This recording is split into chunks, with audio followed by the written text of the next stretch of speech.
Awesome. Hello, Facebook community. Make sure that you share, like.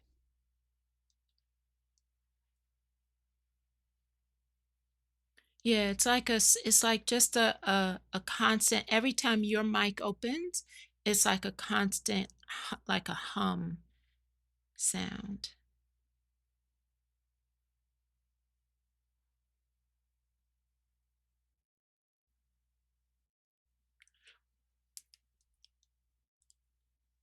Okay, 20 seconds. Hello, everyone.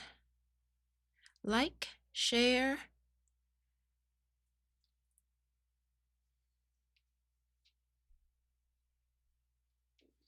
Hello, Paula.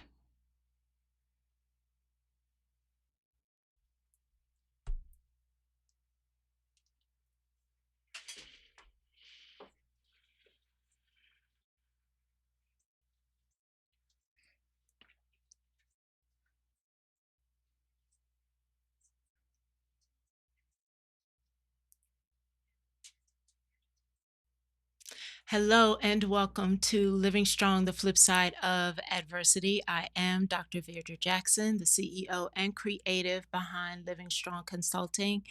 And we're continuing our conversation around resilience and strength for season 10. And I'm excited to be able to have a guest that has so many overlapping, like minded, both professional and ministry approaches to life, work with human beings. There's so many things we could talk about because the things that we are passionate about are so similar. And so I don't know where this conversation could go in a whole bunch of different directions, but I do know we are going to talk about the importance of leaders, pastors, to address their own healing journey because we must be accountable to those that we are ministering to and ministering with, that we are not passing on pain, but absolutely operating from a place of purpose. So let me introduce to you our guest. Now, similar to last week when we had Jennifer and Pinky, and I told y'all if I actually read the whole bio, that would probably be half the show. Well, we Dr. Larry Anderson has so much that he is offering our planet, community ministries, and others that if I shared everything, yes, again, but you are going to be shocked at what I was forced to include because it was just so good. So you're going to have to hold on a moment and let me share some of the credentials, the responsibilities, and the passion of the work that he is doing. So, Dr. Larry Anderson serves as the board chairman of Community Forgiveness and Restoration, an initiative designed to battle against recidivism. Yes, the chairman of Community Ethics and Justice Coalition, an initiative to move the BRN from racial reconciliation to racial restoration, the chairman of Mansion Hope, a nonprofit to reach the people of Strawberry Mansion in order to promote dignity, peace, and a flourishing community through acts of service by cultivating opportunities for healing and development. Dr. Anderson is the co-author of the book Ask Me Why I'm Not in Church, released in June of 2019 on Westbow Press, and the author of The Pastors Diaries, which was released in July of 2022. Dr. LA is the founder and host of Athens Avenue, the podcast. And for those of you who follow, know that he was gracious enough to have me on Athens Avenue. I believe it was beginning of this month, wasn't it? Yes. It was literally the beginning of this month. So episode one. Yes, of the Yeah. new season. Yes. Exactly. So we'll have to put a link to that show as well in the show notes following this. But that's not all, y'all. Wait a minute. From November 2020 to January 2023, Dr. Anderson served as the national president of the state directors of evangelism for the Southern Baptist Convention. Dr. Anderson serves on Citizen Advisory Committee for the Philadelphia Department of Corrections to ensure equal justice for all communities. Dr. Anderson joined the staff of the Baptist Resource Network of the Southern Baptist Convention in April 2013. He is the director of Healthy Churches and Evangelism, overseeing 350 churches throughout Pennsylvania and South Jersey. His primary role is to assess the overall health of a church and walk alongside them to fulfill their calling in God's kingdom. Dr. Anderson also serves as Christ Ambassador for his chapter of the Omega Psi Phi Fraternity Incorporated. And yes, and Dr. Anderson has dedicated his life to becoming a workman approved by God who can correctly handle the word of truth. And I am excited for us to jump into a conversation of how do we create a flip, especially in the roles of pastors. Welcome to the show. Thank you. You didn't have to read all of that. I did, because it's all, y'all are going to understand, it's all relevant. I hear you. I got to give a shout out to Great Commission Church, where I pastor, because if they say they didn't hear their name, I'm going to get in a whole lot of trouble, and them not being a part of that selection. But thank you for having me. Thank you for reading it. It's good to be here.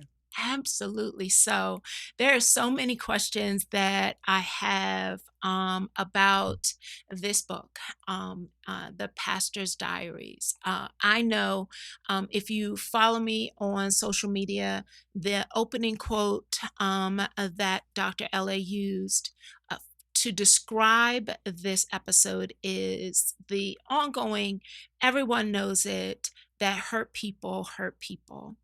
And there is, I think, a special kind of hurt, or a devastating kind of hurt, when it is associated with that tagline of church hurt. And unfortunately, the church gets blamed for the flaws of humans. And so recognizing that there is pain, and there is power for us to process it. Why did you feel that it was necessary to write the Pastor's Diaries? Well, I was getting a consistent amount of calls about depression, calls about pastors stepping down, leaving their churches. There's several pastors who've fallen into moral failure. Good people made bad decisions because they were in bad places. There was pastors committing suicide. I mean, just a large amount of pain that was being manifested in so many different ways. And as the director of church health, you're trying to figure out, okay, what can we do about this? How can we deal with it? And one of the things I noticed is that many pastors have this Elijah complex, as if they're the only ones that's going through something, you know. And so part of it was to bring attention to, you're not the only one, to let pastors know that so many of us are going through some level of disappointment, some level of pain, some level of feeling abandoned or neglected or unappreciated. Like, there's just this pain that's not just that you're not the only one who own it. Yes. There's others. There's a community of us that own that, and to expose it to the body. Those people who you have leading, they're in pain too. They're human too. They need grace too. They need forgiveness too. They need time off too. Like, and so it really was to expose it, but then to hopefully bring about the dialogue, the conversations, the healings that need to take place between the congregation and the pastor. And I so resonate with that, because I've publicly shared like my own experience of when leaders have not dealt with their own pain, and then they encounter the pain of members of the congregation, it can actually become toxic Mm, as well as ineffective. mhm, And so as a certified trauma trainer, I absolutely advocate for individuals who are influencing and impacting others to recognize when they need to raise their hand and say, I need help too, mm. and actually become vulnerable enough to say, I'm not okay. Yeah, And recognize that that doesn't mean that you're still not powerful, that you still don't have something to offer others, but it is actually more impactful for you to be able to say, I'm not okay, so that whatever you're passing on doesn't become toxic for somebody else. absolutely, absolutely. So when you're in power, Mm-hmm. when you're in power, the things that you say, the things that you do has so much more weight than someone else, Mm-hmm. right? And so that's huge, whether or not it's in a negative way or a positive way. The unfortunate thing is we have put our pastors up on such pedestals that for them to be human, for them to be transparent, for them to say I'm not okay is not okay in many places, Yes. right? And so Yes. the problem is even those who may want to come forward, they Mm-hmm. feel that they may be disqualified. They may be removed from the only thing they've been called and equipped to do, right? So you're actually in bondage in a Mm-hmm. place that you're supposed to be the most liberated, right? Yes. You're in the most pain in a place you're supposed to have the most joy. So it's really difficult because the church does not accept many times your humanity. Mm. They don't accept your flaws. You can't say, "Hey, I'm struggling with this," because this Mm-hmm. may disqualify you not only from where you are, but from ministry altogether. Yeah. And all your education, all your experience Mm-hmm. has prepared you for this one thing, Mm-hmm. and you come forward and now you're disqualified for it because the congregation does not have the same grace for their pastor that the pastor has to have for the congregation. Yes. Yeah. And I know firsthand, I'm assuming firsthand, I know as authors, there's elements of our own story in any story that we are telling. So, how did this process of writing the Pastor's Diaries actually impact you as a pastor? I know, deep breath, right? As I yeah. ask you to be vulnerable Yeah. on an Yeah. international platform. Yeah, so what's Yeah. happening? So where the tissue at? No. Very therapeutic. As I began to write, it really was, as always, the Lord has a way of not showing you everything when you go to do it. And it really was to expose others, to bring attention to bring healing to. But then as I started writing, started unpacking some things. I do some spiritual hoarding. And so Yeah. I've taken hurt because I'm in the business of forgiveness and I put it away. Mhm. And so I put away all of this hurt. I put away all of this pain. I put away all of this abandonment and all of these things that upset me so that I could continue to smile and continue to go on. And as I started writing, those things began Mm. to rise to the top.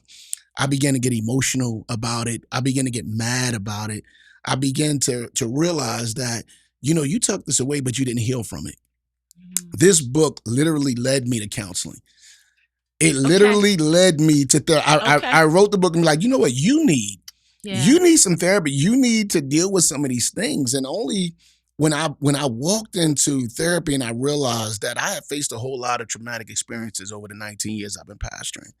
And for example, I learned how to deal with doing funerals. I do more funerals than anybody could ever imagine going to, Mhm. in the position that you're in. But I don't look at the bodies, right? Mm. So I detach myself from the moment by not Mhm. looking at the bodies of the individuals who have passed, so that I can minister to the family, Yes. right? And many times the bodies are people of my family, is your family, is people that I know, people that I love, and so I delay my grief by Mhm. not looking at it because I have to be here for you. Then Yes. later on, a song come on and I'm just weeping in the car by myself, Mm. like, what is going on? Why am What I, is it? you know? Mhm.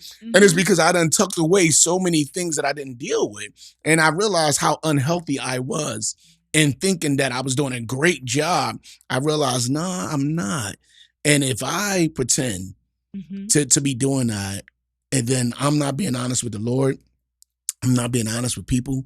And so, writing it led me to that place, and it led me to be able to share. I share with my congregation I'm in therapy. I share publicly that I'm getting the help to walk through some of these things that, yeah, I was hurt. I don't, nobody, and I say this in the book, nobody deal with more church hurt than your pastor, Of course. you know, Of course. and that's what I don't think many people Yeah. realize. Yeah. There's so much in what you just said.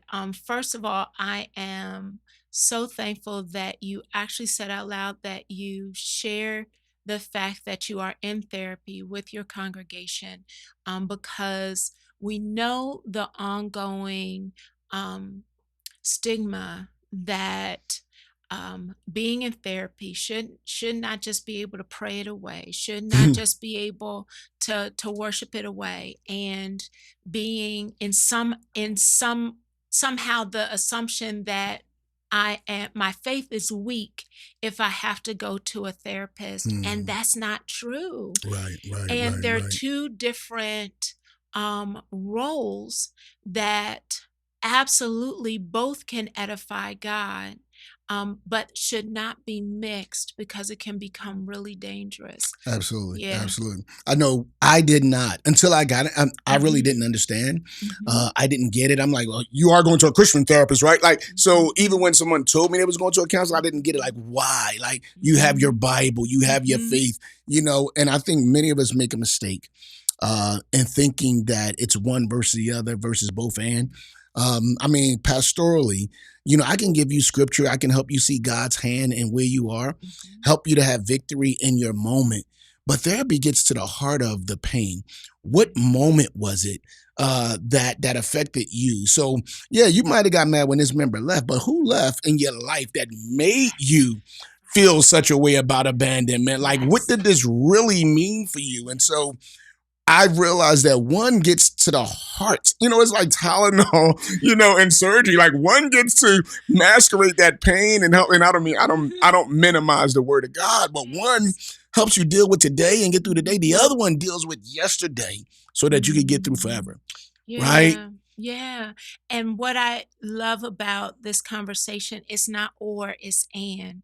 And the same way that God can use a worship song to break open your heart, he can use a therapist to do the same, to break through the things that you have been pushing down Yeah, yeah, for years and for some decades. yeah, He can yeah. use that therapist to be the catalyst for those moments that you needed to hear it in just a slightly different way, with someone who has a different skill set that will absolutely help you, yes, be able to continue to show up authentically and do the assignment that literally that pain has been blocking you from being able to, in some cases, even hear God. Absolutely, absolutely. I mean, I believe we develop coping mechanisms to even not love no more, not put ourselves out there to Mhm. hurt no more, not all of these things that we do to try to avoid a feeling, and we don't want to go to a place Mhm. because we've experienced such this level of trauma in that place Mhm. that we don't actually get a chance to live. We're not liberated, and we don't realize that only when we go back and deal with that and unpack that can we actually be healthy, right? Can we Yeah. actually love holistically, and be able to truly forgive and live away? And so somehow we have grown to think that when we forget about it, Mhm. and when we don't talk about it, and when we bury it, like sometimes somehow that makes us well, but it doesn't. It It doesn't, not at doesn't. all. You can't outrun it. Absolutely. It literally lives in your nervous system, and not only will it affect your mind and your emotional health, it'll begin to affect your body as well, Hmm. and change the literal cell structure of your body. And we're trying to push stuff down and calling it something else, and there's so many health issues within Hmm. the body of our church, and much of the time it can be very well tied to a stress that you are trying to outrun, and actually you need to allow someone to help you let it go and not continue to push it down, because you're not going to outrun it. Right, And right. I think I also especially in and after the pandemic, even though I know it was happening before, but there was this great exodus. Um, Out of ministry, not only pastors, but just people leaving church, not coming Hmm. back. Hmm. Um, and you shared that the average pastor um, sustains his role for 3 to 5 years. Yeah. Yeah. Can you unpack that for me? Well, yeah, pastors are leaving either the churches or their ministry within 3 to 5 years from getting there, and it really takes when you become a pastor. You got the 1 year is normally a honeymoon period, and two, you're starting to fill each other out and get to know each other.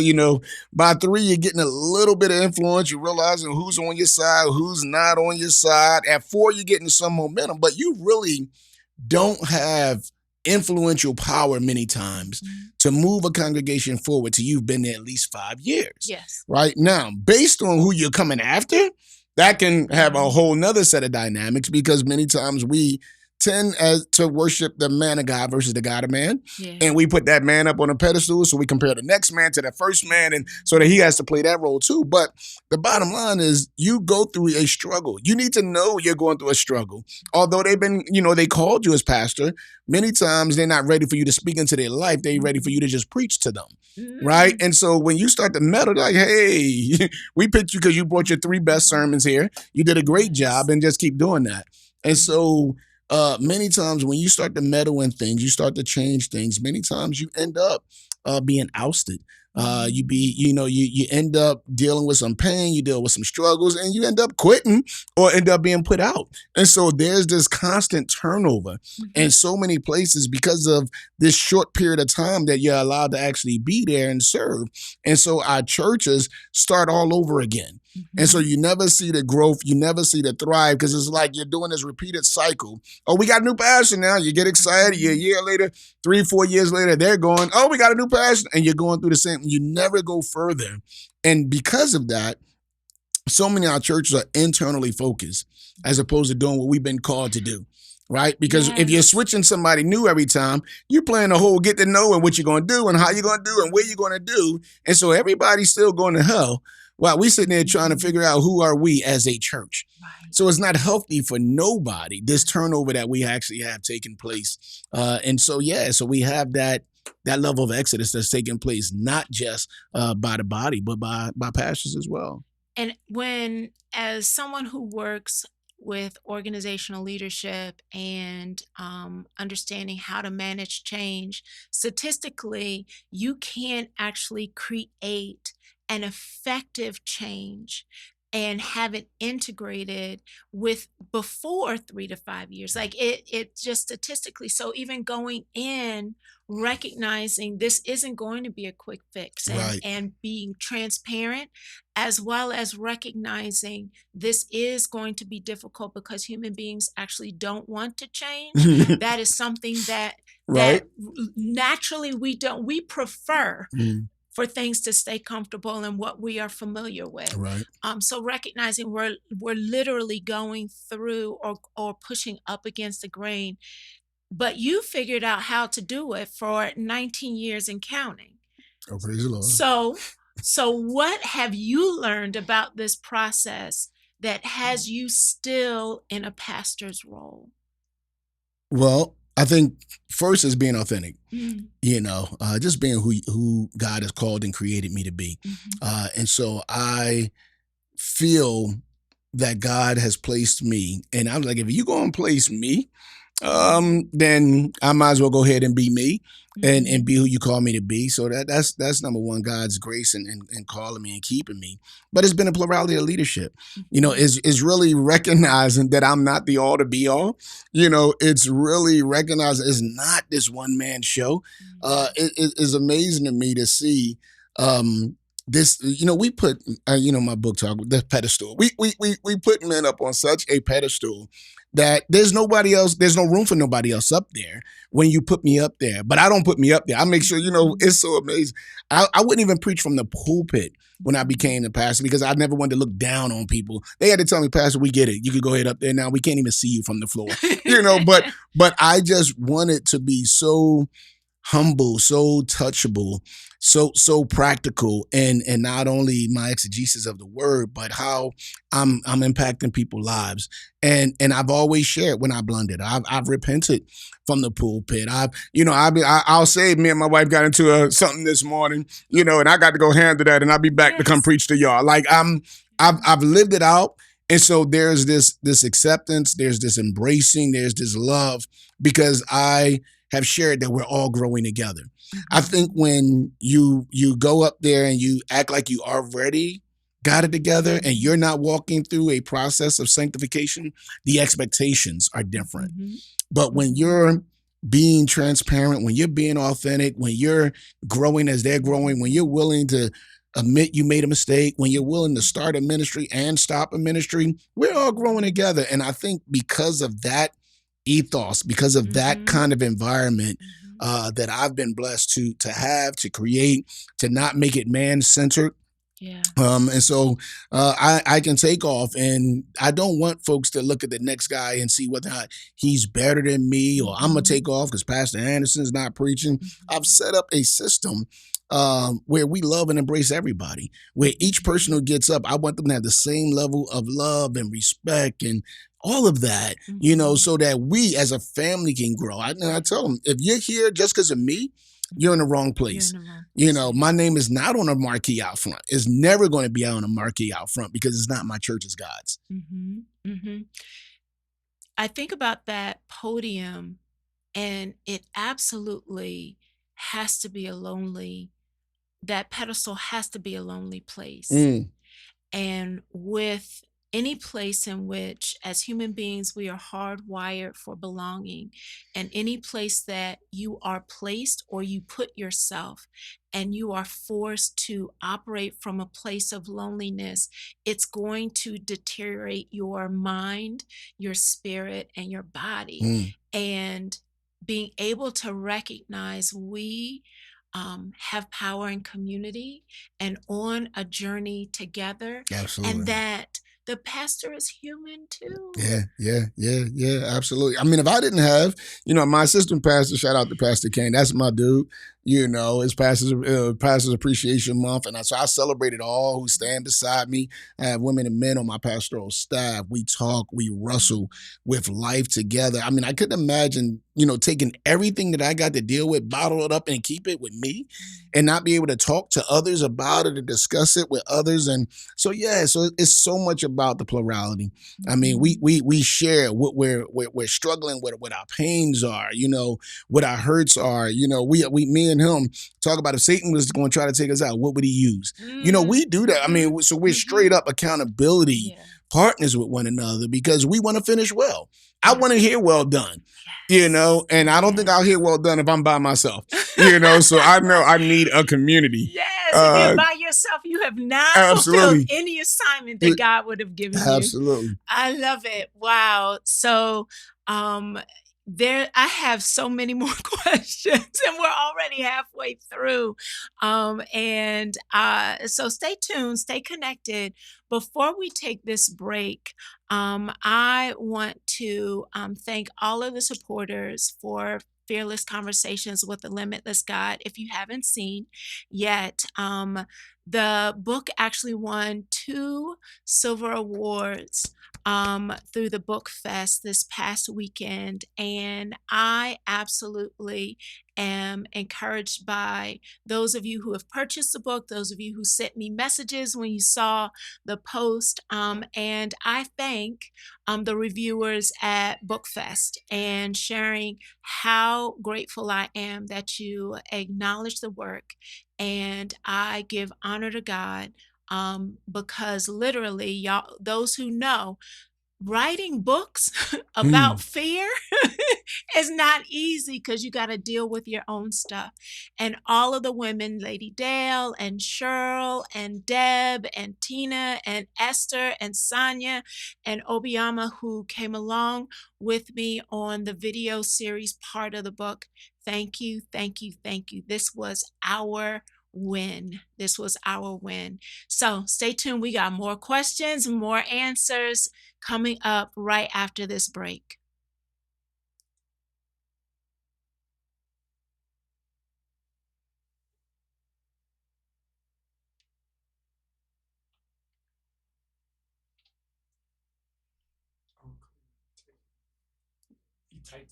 Okay. Oh, awesome. All clear. All All right. right, y'all know I'm waiting for that all Congratulations on clear. that too, by the Oh, way. thank That you. was dope. Thank you. Hey everyone. Hey Lady Dale. Hey Kay. Awesome. If there are questions, drop them into the chat also. Because we have been very honest. Hello, Donna. Oh, awesome. It's awesome to see all of you here. Because we have been honest. Hello, Barbara. If you know there's a pastor who is hurting in silence and you have an opportunity to share this clip to open the door for him or her to gather this resource, the Pastor's Diaries, to be able to walk through a journey of healing, to begin to seek out the therapy and support, um, do it.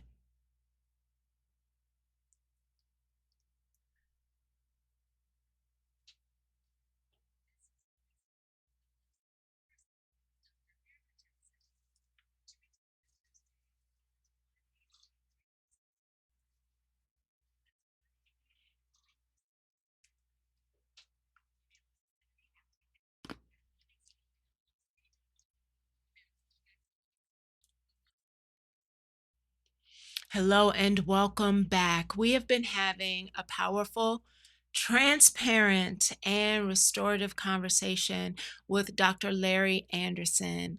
And if you've missed any part of part one, I tell you, catch the replay, but make sure you have a pencil and a piece of paper the next time round.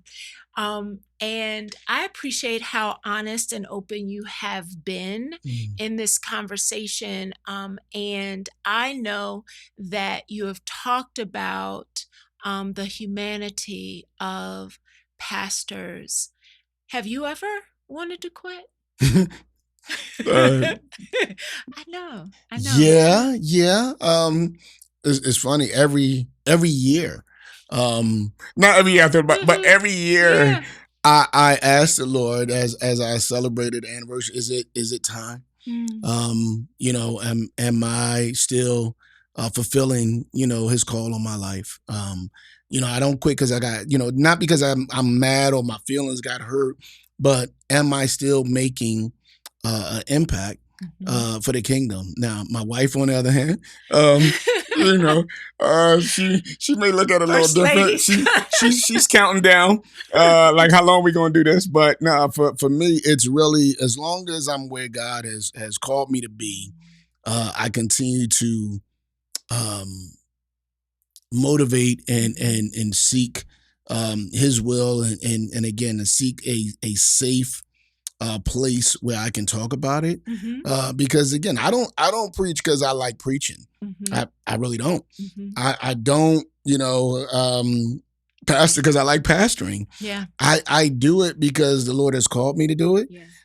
And so as soon as he say, Mhm. that's it. Mhm. It won't be a fight out of me. So that's not who I am. So there's been times that I really question, and again, like anybody else, when you don't see people getting saved, Mhm. when it seemed like you the coach that been there so long, they stop listening to your voice, they stop going out, they stop doing what's happening. When you see people who you love make huge mistakes, and you're like, wow, how could they do that? And we're right here. How could you make Mhm. such an ethical and moral failure? And we're right here. Mhm. And so then you begin to question, am I doing a good job? And so Yeah. it's human failure and human apathy that made me think about it. Yeah. Not because it was something that just too painful or too hard, Yeah. but when I see, man, people don't care. Mm. And I see, people are just falling or people are putting God second and everything else Mhm. first. And it's like, okay, is it time for me to go? Right. And so yeah, I've thought about it in those circumstances. Wow. When I listen to that, there's like this tension between recognizing your assignment and your purpose and how do you weigh that with the outcomes and the results that you are hoping, because I did this, this should be happening. And the two don't have to be connected. Exactly. Exactly. But oftentimes we do, and therefore we think, oh, this must be wrong because this thing isn't happening. And God has actually been taking me through a journey all year long. I started in January with the word strength. And I said, Lord, help me understand the word strength. And I shared this at Sandy Cove. Within weeks of me studying the word strength with my intention for why I wanted the word strength, Mm. he revealed to me, he said, you know what? What if nothing you are asking for happens? Will you still believe me and do what I've told you to do based on my strength, not yours? Mm. And all Mm. year, he has been helping me recognize that not to ask for strength so that I can do what I think he's telling me to do, but get closer to understanding the strength that he is. And regardless of what the outcome looks like, stay consistent to the assignment, because literally, this has been my mantra. He dropped in my spirit, is not going to look like what you think it will. Mm. So Mm. trust me. Mm. But it's That's good. hard. That's good. It's Oh, hard absolutely. when you think, if I do this, this should happen. Yeah. And Yeah. it doesn't. Well, we don't know the scorecard. We So don't. it's like, how do we measure that we're doing well? If it's not going to be the budget, if it's not going to be butts in the seats, if it's not going to be amens when you preach, like, what do you do to say, yes, you're doing it? And I got to continually go back to, look, you're watering, you're planting, God's give the increase. Like, you're not me, and that's what God got to keep reminding me. You're not me. I can't take the blame for somebody's failure. I can't take the credit for somebody's salvation. Like, just do it. Just do it what I called you to do. And so that's what I'm doing until he tell me not to. Well, it feels like as you've learned lessons and you are intentionally cultivating community for your own healing journey and modeling community for others, you incorporated community in the book. You have contributors. It's not just your words. You actually have brought other stories into the book so that people who are reading it are getting a really dynamic perspective to each chapter. Why did you decide to do that? Well, one, I didn't want it to be the Larry Anderson story. I really thought that if and again, IVP, I'm gonna put them out there. They wanted me to do it, just me. They just wanted me. They wanted to publish it. As soon as I had never received a note back from a publisher within 24 hours. Within 24 hours, they reported, we definitely want it, but we want you, not the other authors. And I was like, nah, that doesn't do it. I really believe that in order for it to have the real credibility, that they needed to know it wasn't just my journey, it wasn't just my story, because I didn't want to be swept under the rug. I felt that the more pastors came out, the more that communicated their pain, the pressure they felt, the power differentials they dealt with, the pedestal they can't step on, the persevering through, the more they explained, the more they dealt with those things, the more congregations would hear, like, oh, wow, the more credibility it would have, because others were, and again, the moment we started having book signings, there's been people literally weeping in book signings, standing up saying, my pastor wrote, and I never knew that he dealt with this. I never knew. And so I've had repentance take place at these book signings. I had tears. There's so many apologies that have went forth. There's healing, reconciliation that has taken place since this came out. And it was all because I was humble enough to know that this shouldn't have been a Larry Anderson story, regardless of what IVP thought. But that, even you continue to, I'm like, oh, check, because oftentimes as authors, and there are several authors I see in the community, that literally are listening right now, that you get to a place where, okay, the publisher said, okay, so you're finally going to get it published, but now they don't want the story you think God has given you. And now you're like, do I do what I think is going to be popular, or am I going to do what God told me to do and trust him at his word? And even if it doesn't look like what I wanted it to look like, I was obedient. Yeah, yeah, and for me, it's ministry. It wasn't about selling books. It wasn't about it was about ministry. It was about bringing healing, and again, bringing that exposure to the pain that comes with the pulpit, and uncovering that and showing that to the body, because we create this facade. We hide behind the robe. We hide behind the pulpit. Like, there's many of us who can't speak without something in front of us. Yeah. Like, we need that podium. We need to hold something, right? Because if not, then it's just us. You see just us. And that happens, especially in the church. Like, you got to have some level of transparency in order to have some level of healing, to have some authenticity. And so I needed these other authors to come forward. And when you didn't come and bring it, because we had some that came and gave a nice story, I'm like, nah, that's not going to make it. Sorry. Because I really wanted it to be revealing and reflective so that it could bring about real healing. Yes. And for such a time as this, I feel like we are at such a crossroads, having come out of years of so much loss and grief and toxicity and pain that could not be contained anymore. And now it's showing up all over the place. Where but in the church should people actually experience authentic, real stories, Right. testimonies, and saying, but God. It can be fake everywhere else, but what other place is it more a responsibility for us Right. to be real for this world that is driven by fake, Right. Right. the Right. facade? Absolutely. Ah, Absolutely. so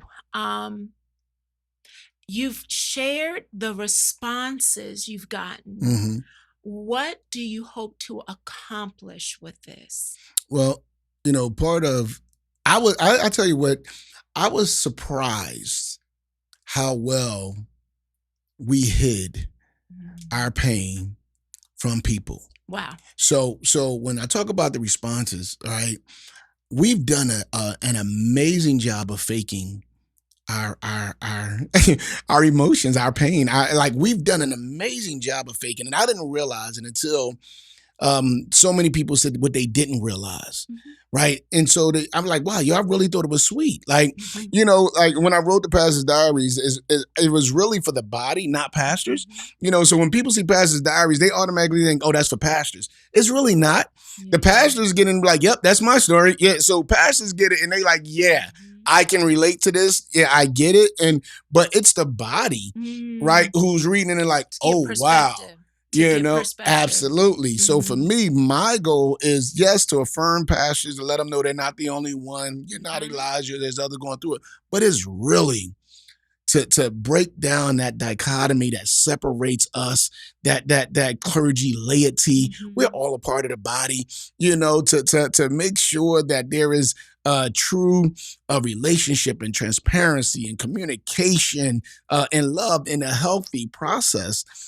For that pastor to take off, for that pastor to go be with their spouse, to have vacation, to make sure that they can get counseling. Counseling is not a bad thing. It's a healthy thing. It's the gym for the heart. We got to go work that out. It's the gym for the mind to be able to think some things through so that we can be healthy. You want a healthy leader leading your church. Help them be healthy by giving them permission, right, to be healthy. And don't hold them in bondage. Don't make them fake it for you, right? Let them be, like, we say we want to keep it real, but are we serious about it? Like, did you not take 5 selfies before you posted one? Like, come on, if we're gonna be real, be real. And let them be real. Because they'll be a better servant. But even going back to what you said earlier, how sometimes with experiences of not healing, especially if you're going through a whole lot of transitions, how you become as a ministry can become so insular. But the world is watching for how much fakeness we are trying to say is Christianity, and they actually are waiting for us to be vulnerable enough to say, yes, this is what I struggled with. Come closer, because the same God that's healing me will be able to offer healing to you. But if we keep putting up facades and that's not going to win lost souls. Absolutely, absolutely. And the truth is, cat's out the bag. Nobody believes you're perfect anyway. Right? Like that. So the reality is, yeah, we're not buying it. We know you're not perfect. We know you don't have issues. So why are we forcing them to hide them? I don't get that. And if you come off the street, you know there's nobody perfect up in here, right? And so clergy right now has like a 40% like approval rating when it comes to integrity and trust, as compared to a nurse is like 80%, right? So people don't think highly of us. And so maybe if we stop thinking more highly of ourselves, Yes. I think I read that somewhere. Yes. But I think if we could do that, then we can have some real dialogue, some real relationships. Before we run out of time, can you just tell us a couple of the chapter titles? Well, there's a title called Pressure. When it deals with pastors under a lot of pressure, to serve right, to preach right, to talk right, to love right, to counsel right, and everything you do is being looked at through a fishbowl, and so there's a lot of pressure that comes along with that, and so that's one of the titles. One of the titles is Pain, because we all deal with some pain. People don't know if I'm there for you when your mama died, and I'm there when you and your husband go through that rough spot, and I'm there when your child came out of the closet, and then I've been there for all of those times, and then you just leave and never say bye, and I never know why. That's family leaving. It's not just an empty seat, right? It's why I've been invested in your life, a relationship, right? And now that relationship is just ghost. You just and so there's this pain that you deal with in pastoring, and so that's one of the titles, Pride. And we sometimes get caught up in our own pride, and our pride makes us say things and do things that we later repent and regret. The problem is we fail to repent and regret and show that in public. And so nobody knows that we've grown from. And so if you stopped in on Larry Anderson at year 5, Larry Anderson not the same Larry Anderson at year 10 or 15 or 19, and hopefully not year 24. Like there's this maturation, right? Sanctification that's taking place in my life too. So you might stop past and see me here, but if I'm still there, that's a huge problem. Yeah, right. That's a whole problem. And so so there's this idea of where we were and letting us grow in that process. So you got pride, you got pedestal, the one that you put us on, and the one that we choose to stand on. And it's up to you to let us come off of it. And it's up to us to be humble enough to come down from it and say we don't belong on it. Only God. He said if we lift him up, he'll draw men unto him. So that's just some of the titles. Powerful titles. Powerful titles. So what's next? You've been having an amazing response. What's next? What's next is over the course of this year, the Lord has directed me to turn the diaries into a trilogy. So the Pastors' Wives' Diaries is coming up next, which is even deeper and more introspective and revealing, and I discover even more painful many times than what we've experienced as pastors. And so I am the ambassador for Pastors' Wives, to lift them up, to cover them, to share some of their stories so that they can get the healing. They're watched even more than we are, I discovered. And they've dealt with a whole lot of pain for the callings that their spouses had on their lives. And so Pastors' Wives, and that'll be followed by the Pastors' Kids' Diaries, because there's a whole lot of kids that done got broke up by the church. And they done left, some of them there. And so I'll be having some that left and some that's still there and that persevered through some really bad church hurt that they had to walk through. So those are the next books in the cycle. Athens Ave podcast for those who don't read. We do that Athens Avenue podcast to continue to edify the body of Christ, and so I'm doing that, and yeah, so and a whole lot more, yeah, because the other piece that is interesting to me, and we have like 5 minutes, so I can't do it justice, is not only are you a pastor for your church and 350 other pastors on their journey, you also have a heart for the community, absolutely.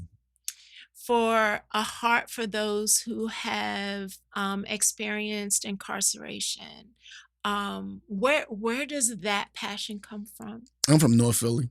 I'm from 25th and Allegheny. I grew up in the hood. When somebody disappeared from my community, they were always in jail.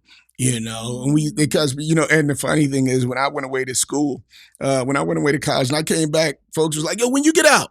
And I'm like, "The last week," because I didn't want to say, "Yo, I was away at college. I actually wasn't in jail." But yeah, so I grew up and I seen so many individuals being incarcerated. And I recognized that these weren't bad people. They were people who made bad decisions, but they were people who came from really bad homes, really a level of brokenness. And I mean, the chances of being successful was so slim because they lived in such an unhealthy environment. I mean, crack had plagued our streets and so many things have taken place. And so seeing broken people end up in that position, I just felt a call to see them when they get out, give them an opportunity, a second chance at life. And so forgiving them with community forgiveness and restoration, helping restore them with their families, and showing them who God is, that God forgives. And, so being able to point out Moses is a murderer and David was an adulterer and, going through that and letting them know that God still can love you and save you. So, yeah, that's my thing with those guys, man. It's so amazing to recognize that our assignment, yes, can be connected to helping those who come inside the church to heal, but we also have a great commission to be on the outside of the church and being that beacon of light and truth for others, an example of forgiveness. I literally looked, the reason why I couldn't eliminate elements, particular roles that you have, because I saw such a clear thread between forgiveness and equity and recidivism. I'm going to get it right. There was such a clear thread of connection to all of it that just speaks to your consistency as a leader and a man of God. Yeah, An yeah. Well, example. praise the Lord. I have a heart for the underdog. I am an underdog, so I have a heart for the underdog. Whether or not it's us as a minority. So I'm big in racial reconciliation. I don't want to see anybody done wrong. So anybody who's mistreated, anybody who's done wrong, I just become this advocate for them. And like I said, in the church, I'm shocked that I'm in the church. I'm shocked, not that I'm saved, but that I'm pastoring. Like that's still a shock to me. This was not my trajectory. Yes. Always helping, always caring, always bringing uplift. That's what we do. We'll make it sapphire. But but far as being in the church in a pastoral position, that's still surprising to me. Yeah. God's tricky like that. Yeah. He's a special God. Yes, indeed. So, I appreciate if you have. Oh, how can they get? Let's be. We did not share how they can get the book, how they can follow you. Let's give those details. You can get the book on Amazon. Pastors Diaries. You can follow me. I think it's Dr._LA_Graham. I don't know. I have somebody who tells me that. But yeah, I'm on Instagram. I'm on Facebook as Pastor Anderson. That's Athens Avenue. Awesome. YouTube. Yeah. All of that. Yeah. Great Commission, West Oak Lane. Yes. Yeah. Other than that, just other than that. I see. So this has been another powerful conversation, and I would actually be remiss. I'm pausing because we've been talking about how connection and community actually can be a catalyst for something bigger than yourself. And when I was doing the shout outs, I shouted out all of the women who are in the video series except for one. And I want to actually pause and acknowledge Gina Hackett Curry, who, when Fearless Conversations with the Limitless God was just an idea in my head, and I had a publisher interested, and I was like, I don't think this is good enough. And we sitting over coffee, I shared the concept with her, and she said, "You absolutely have to write this. You have to do it. And not only do you have to do it, I'm going to make sure you have all of the supports to get it done." And with that coffee conversation and that moment of community with a sister, the book was born. I continue to say yes to God, and now we have an international exposure. And so I thank you, Gina. I thank you again to all of the other ladies. And as always, we are going to continue to have conversations around resilience and strength in season 10. So, same time, same place, right here on the flip side. See you next week.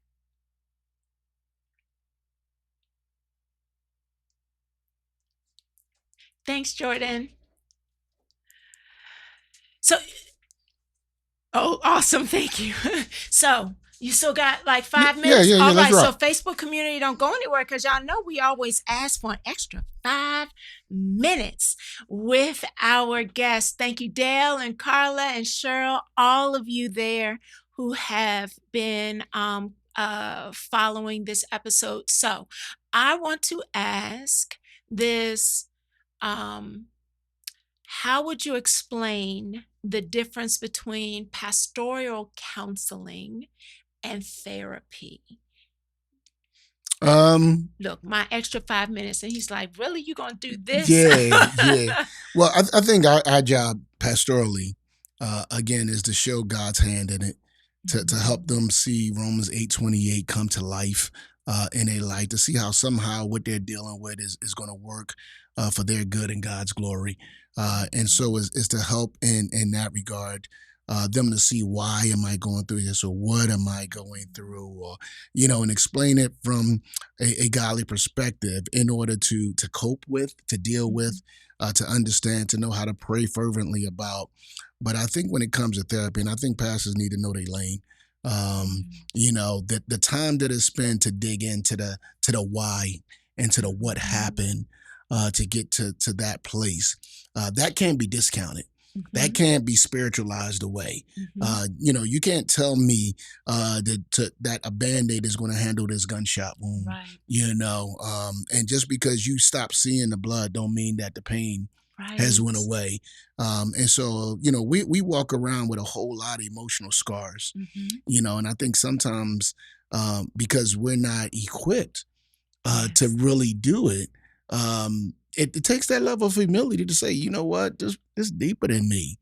I mean, so me, I was doing premarital, but when it came to the postmarital, there's some issues I'm like, you know what, that's deeper than me. When guys come out of in prison, I can deal with you and helping you re-engage community. But if you come out with a drug problem, that's bigger than me.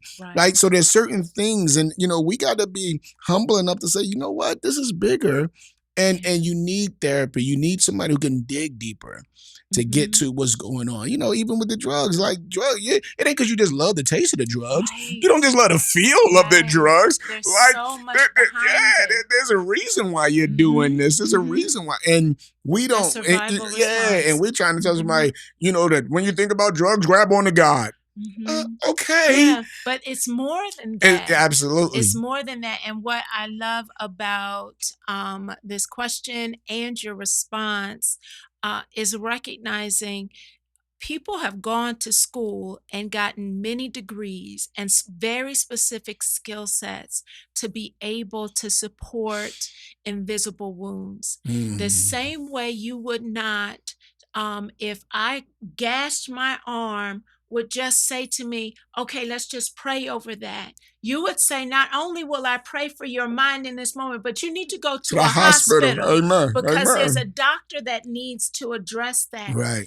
What we recognize in all of this is that emotional pain and physical pain overlap in the brain. Your brain actually isn't making the distinction between the two. And so it is an invisible wound that is physically as well as mentally and emotionally impacting you. And so if you're going to send them to the physician, the doctor, send them to the counselor and the therapist, and their faith is not weakened by it. Amen. Amen. Yeah, Can I use that? All absolutely. right, yeah, that was better than mine. You asked yourself that No, question. no, no. Yeah, that's good. But I just love it. I just love it. I think we discount understanding when you are talking about trauma, it is an invisible wound that actually has become infected. Mm, And there are specialized doctors hmm. and counselors that can help you with That's that. good. That's good. Oh, this has been good. Hasn't it been good, y'all? I saw all y'all with those hearts and those thumbs up. So I appreciate you always, always following and supporting. So continue to walk with us. We'll be right back here again next week. We'll see you then.